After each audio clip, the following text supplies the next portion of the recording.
রথের মেলা। কবি তপন কুমার বিজলি।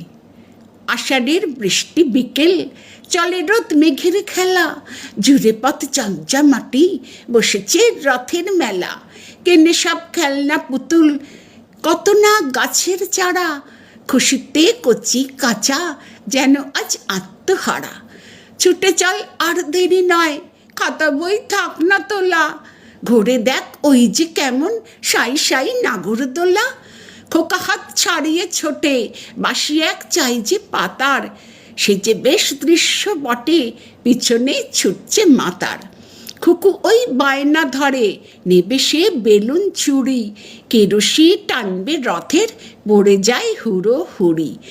রথেরই মেলা মানে খুশি আর মজা দেদার, কি যে হয় ফুরফুরে মন, বোঝানো যায় কি রে আর, কি যে হয় ফুরফুরে মন, বোঝানো যায় কি রে আর।